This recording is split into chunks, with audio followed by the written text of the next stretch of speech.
Peut-être que t'es perdu en ce moment. T'as l'impression que rien n'a de sens, que tout est fade, que t'arrives à rien faire et qu'il n'y a rien qui te motive. Tu vois les autres avancer, poursuivre leurs rêves et toi, t'es bloqué. Tu tournes en rond, tu continues de pas savoir quoi faire de ta vie et tu te demandes même si tu trouveras un jour. Malheureusement, je connais un peu trop bien cette sensation. J'ai changé 5 fois d'études, j'ai testé plus de 10 métiers et j'ai lancé des dizaines de projets. Et à chaque fois, je revenais au même point. Je suis perdu et je sais pas quoi faire de ma vie. Mais petit à petit, ma perception a changé et ça m'a permis de comprendre des choses qui m'ont vraiment aidé à avancer. Et le but de cette vidéo, c'est pas de prétendre qu'après ça, t'auras absolument tout résolu et tu sauras exactement quoi faire de ta vie. J'ai pas encore ce super pouvoir, mais le but, c'est de te partager tout ce qui m'a aidé pour y voir plus clair et te rapprocher de ta mission de vie. La première chose qui me vient en tête quand on parle de mission de vie, c'est à quel point cette expression veut tout et rien dire. C'est exactement comme le bonheur. Tout le monde veut le poursuivre et l'atteindre, mais personne n'est vraiment capable de le définir et de dire pourquoi il veut l'atteindre. Et si on regarde la définition de la mission de vie, on va trouver quelque chose comme la raison pour laquelle on est sur Terre. Rien que ça. En gros, on nous dit implicitement que tant qu'on connaît pas notre mission de vie en une phrase, on est voué à pas avoir de sens et à se sentir perdu. Mais tu m'étonnes qu'on se mette la pression et qu'on soit terrifié à l'idée de se sentir perdu et de pas quoi faire de notre vie. On a l'impression qu'être perdu, c'est le stade de la vie le plus bas et le plus réducteur possible. On s'imagine qu'être perdu nous fait rentrer dans le groupe des humains inutiles qui savent pas la raison ultime pour laquelle ils sont sur Terre. Alors que c'est évident pour tout le monde. Mais je crois qu'il va justement falloir redescendre un peu sur Terre pour pouvoir recommencer à avancer. La mission de vie, en fait, c'est qu'une perception. Notre mission de vie a juste le sens qu'on choisit de lui donner. Et tant qu'on est persuadé que le sens de notre vie, c'est une raison cosmique et universelle pour laquelle on a été mis sur Terre, on est dans la merde. Parce que ça met tout notre pouvoir sur quelque chose d'extérieur et d'incontrôlable. Et il n'y a rien de plus frustrant que d'être à la poursuite de quelque chose qui n'est aucunement sous notre contrôle. Donc si on dézoome un peu, on est là et on s'imagine qu'on va trouver comme par magie la mission ultime que l'univers nous a donnée. Je pense que c'est génial niveau scénario spirituel, c'est la grande classe, bravo. Et il y a peut-être certaines personnes à qui ça aide de s'identifier à ça, mais je pense aussi qu'en dehors de ces exceptions, ce genre de vision amène juste du stress et de la pression. Ça nous pousse à attendre chaque jour que la magie opère et qu'on ait enfin l'illumination de la raison pour laquelle on est sur Terre. Et tant qu'on l'a pas, on est voué à être malheureux et misérable. Pourtant, je pense que quand les gens parlent de leur mission de vie et se plaignent de pas réussir à la trouver, je pense qu'ils disent plutôt quelque chose comme « je ne trouve pas ce qui est important pour moi et ce qui fait du sens ». Et formulé comme ça, c'est déjà bien différent. Là, on peut commencer à être actif dans le processus et pas juste attendre que ça nous tombe dessus par magie. En fait, il y a beaucoup trop de mythes sur la mission de vie et on va prendre un peu de temps pour les briser un par un et reprendre le contrôle. Mythe numéro 1, la mission de vie, c'est quelque chose de fixe et définitif. Qu'est-ce qui peut être plus terrifiant que de penser qu'une fois qu'on a trouvé notre mission, c'est celle-là qu'on va garder toute notre vie? Imagine la dose de stress et d'overthinking à laquelle ça peut que nous mener. Et si on pensait l'avoir trouvée et qu'au final ça nous satisfait pas? Vite, il faut vite changer parce que sinon elle va être définitive. Mais la mission de vie, c'est pas quelque chose de fixe, c'est quelque chose de modulable selon nos envies et ce qui fait sens pour nous sur le moment. Et heureusement que c'est pas définitif. Imagine, t'avais la même vision de vie que quand t'avais 10 ans. Je sais pas toi, mais perso, quand j'étais petit, ma seule mission de vie, c'était juste d'avoir le meilleur personnage possible sur Dofus. Heureusement que ça a évolué. Autour de mes 15 ans, j'ai découvert le freestyle football, c'est des jongles et des figures avec un ballon. Alors ma nouvelle mission, ça a été de devenir le meilleur freestyler possible. Puis vers mes 20 ans, j'ai eu l'opportunité d'en vivre et j'ai capté que c'était pas du tout ça que je voulais faire de ma vie et du coup, j'ai changé de mission et je suis allé travailler dans un parc de trampoline. Et ma nouvelle mission, ça a été de devenir un super bon animateur et d'apprendre le plus de figures possible sur les trampolines. Puis au bout de 2 ans, ça m'a lassé et j'ai capté qu'en fait, c'était plus le fait de voir évoluer le parc et de le tirer vers le haut qui avait vraiment du sens pour moi. Alors c'est devenu ma nouvelle mission de vie. Je me suis investi à fond dans le parc, j'ai pris du grade et de l'expérience. C'était génial, mais encore une fois, j'ai capté que ça avait de moins en moins de sens pour moi. Parce que ce qui comptait maintenant, c'était plutôt d'avoir un impact sur les gens et de partager les choses que j'apprenais dans les livres de dev perso depuis tout ce temps. Et donc j'ai lancé cette chaîne YouTube et depuis que j'ai fait ça, j'ai l'impression d'avoir trouvé ma mission. Mais c'est juste parce que je suis en train de faire quelque chose qui a du sens pour moi. Et ça a autant de sens que de jouer à Dofus quand j'avais 10 ans, que de faire du freestyle et que de travailler dans un parc de trampoline. Et sûrement que dans quelques temps, ce qui fait sens maintenant aura changé et ma mission de vie va encore évoluer. Donc notre mission de vie, c'est pas quelque chose qui est fixe et définitif. Et ça mène à un deuxième mythe qui est très proche de celui-là. Il n'y a qu'une seule mission de vie ultime. Je pense que l'exemple précédent est assez parlant pour briser ce mythe. Est-ce que ça nous avance vraiment à quelque chose de nous persuader qu'il y a une seule et unique raison pour laquelle on a été mis sur Terre? Ça peut clairement être motivant pour certains et génial, mais je crois que pour la plupart des gens, c'est juste terrifiant. Parce qu'on se dit, il faut vraiment pas que je me rate sur ma mission de vie là. Mais comme on l'a vu, avoir une mission de vie, c'est juste faire quelque chose qu'on trouve important, faire quelque chose qui a du sens pour nous sur le moment. Et il y aura sûrement des moments où il y a plein de choses qui font du sens pour nous en même temps. Super! Peut-être que fonder une famille soudée a du sens pour toi. Peut-être que travailler dur et avoir un impact sur le monde a du sens pour toi. Peut-être que repousser tes limites de ton corps et de ton physique a du sens pour toi et que tu veux courir un ultramarathon. Super! En fait, ça paraît plutôt sain d'avoir plusieurs choses qui font sens dans notre vie au même moment. Ça permet d'avoir un équilibre et ça permet aussi de se rattraper si jamais il y en a une, deux qu'on est en train de perdre. Ensuite, on a le mythe numéro 3.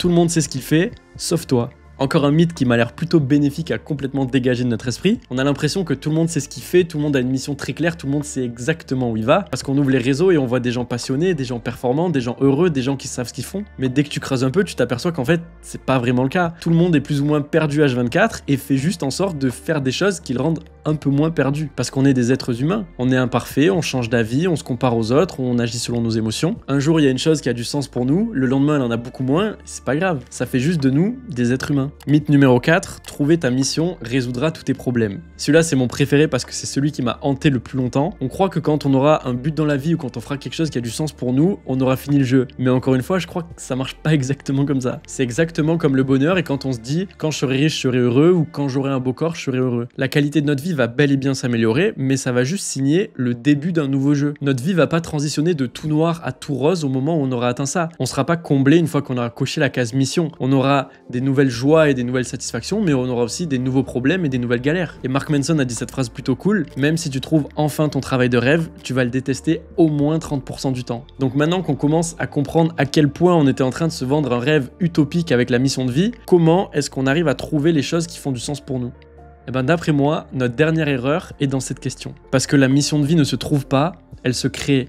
Et ça fait toute la différence. Ça veut dire que c'est pas quelque chose qui va apparaître comme par magie en nous baladant, c'est quelque chose que tu vas pouvoir créer toi-même en t'engageant dans le processus. Et c'est exactement comme quand t'as pas la motivation, le but c'est pas d'attendre d'être motivé pour commencer à agir, c'est d'agir pour commencer à lancer ta motivation. Bah d'après moi, c'est pareil pour la mission de vie. Il faut commencer à agir sans savoir précisément ce qu'on veut. On commence par faire des activités ou des choses qui nous rendent curieux et qu'on a juste envie de faire. Et il y a qu'en persévérant dans ces activités qu'elles ont une chance de devenir quelque chose qui fait du sens pour nous. Si tu réfléchis à toutes les choses qui ont fait du sens pour toi dans ta vie, c'est sûrement quelque chose dans lequel tu t'es déjà investi. On peut pas espérer faire du piano pendant 3 jours et se dire « je serai le prochain Beethoven ». Non, tu commences à faire du piano, t'aimes bien ça, tu continues 1 an, 2 ans, 5 ans, 10 ans, puis petit à petit, tu commences à t'apercevoir que c'est quelque chose qui est en train de t'animer et qui fait beaucoup de sens pour toi. Sauf que ça, tu le sais évidemment pas dès les premiers essais. Et on a trop facilement tendance à essayer quelque chose 2-3 fois et à directement se dire « non mais je suis trop nul, c'est pas fait pour moi ». Sauf qu'on n'a pas fait assez de reps pour savoir ça. On n'a pas fait l'action suffisamment de fois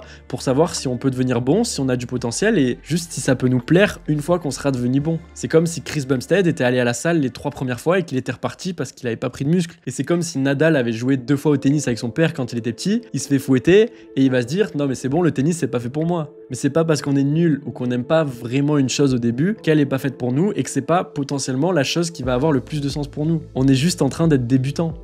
Encore une chose, la poursuite de la mission de vie, ça a l'air d'être un peu comme la poursuite du bonheur. Plus on la cherche et plus on s'en éloigne. Genre à chaque fois qu'on se répète qu'il faut absolument qu'on trouve notre mission de vie, on fait que se répéter qu'il nous manque quelque chose et qu'on s'autorisera pas à être heureux tant qu'on n'aura pas trouvé cette chose. Et c'est le principe même des désirs, c'est la raison pour laquelle on atteint des choses et on poursuit des choses dans la vie. Donc ça a un aspect clairement positif, sauf que là on est en train d'essayer d'accomplir un concept infini. On n'aura jamais l'impression d'avoir trouvé notre mission à 100%. Et ça me rend fou les gens qui disent des phrases comme celle que je viens de te dire, du style nier la mission de vie, plus tu la cherches, plus tu t'en éloignes. Tu sais, c'est tout sauf le genre de phrase que quelqu'un qui a l'impression d'être perdu a envie d'entendre. Il n'y a pas plus flou et plus inutile comme directive. Tu veux trouver ta mission de vie, tu la trouveras quand t'arrêteras de chercher. Wouhou.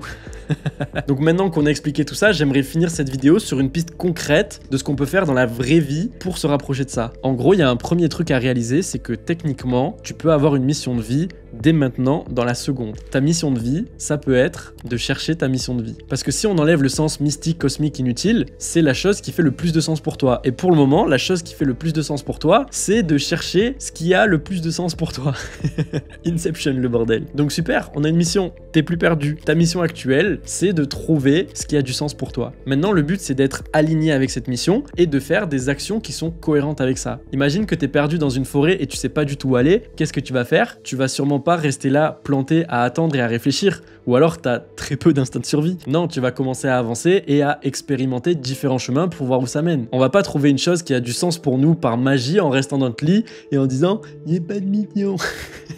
Un peu trop cru, on se calme. Il faut commencer à jouer du piano pour pouvoir réaliser que c'est ça qui a du sens pour nous. Et si au bout de quelques temps ça nous dit toujours rien, pas de problème, on a avancé dans notre mission. À défaut de pas savoir ce qu'on veut, on sait au moins une chose de plus qu'on ne veut pas. Et pour la petite histoire, c'est exactement ce que j'ai fait pour trouver ce qui était important pour moi. Quand j'ai réalisé que je pouvais vivre du freestyle et que c'était pas ça qui m'intéressait, ben j'ai eu une grosse perte de sens. Je me suis senti giga perdu. Du coup, j'ai cherché à refaire des études. J'ai fait 6 mois à l'IUT en gestion, administration, ça m'a pas du tout plu. J'ai fait une rentrée en STAPS, ça m'a pas du tout plu. J'ai fait 1 mois en fac de psycho, c'était l'enfer. Puis j'ai travaillé dans un fast-food, j'ai essayé d'être serveur, d'être barman. Puis après, j'ai vu que j'aimais les voitures, donc j'ai essayé de laver des voitures, puis de vendre des voitures, et ça me plaisait toujours pas. Et si je pouvais dire un truc aux maths qui était en train de faire ça et qui avait l'impression de régresser et d'être de plus en plus perdu, c'est qu'il était justement en train d'avancer. Parce que à chaque fois qu'on a testé et abandonné quelque chose, on a une idée de plus d'une chose qu'on ne veut pas faire. Et pour savoir quelle est ta glace préférée, il faut que tu goûtes le plus de glace possible. Mais quand on n'essaye pas et qu'on reste là à réfléchir et à se plaindre qu'on est perdu, on est juste ce petit garçon qui reste devant la vitrine des glaces et qui arrive pas à choisir et qui se plaint qu'il n'y a aucune glace qui lui convient. Mais il a rien testé.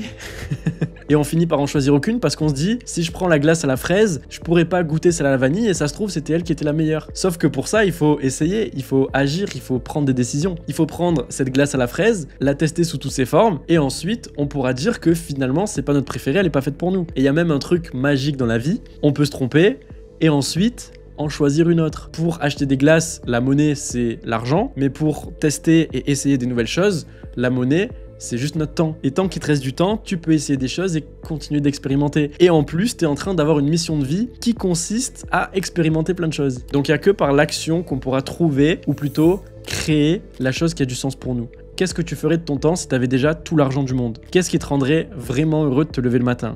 Et je vais finir cette vidéo sur une phrase de Gary Vee que j'ai adorée, elle est incroyable. Je paraphrase, c'est pas exactement ça. C'est incroyable d'être perdu. C'est une des meilleures choses qui puissent t'arriver. T'as la chance d'avoir le monde en face de toi et de pouvoir choisir les choses que t'as envie d'essayer. T'es dans la période où tu peux tout tester, tout essayer et voir les choses qui te plaisent le plus. C'est génial d'être perdu. J'espère que cette vidéo a pu t'aider. Merci de m'avoir accordé ton temps. N'hésite pas à t'abonner si tout ça te parle. Le but de cette chaîne, c'est de rendre le dev perso concret et applicable pour tous et toutes. Et tu peux aller voir cette vidéo pour continuer sur ta lancée et apprendre des nouvelles choses, j'espère en tout cas.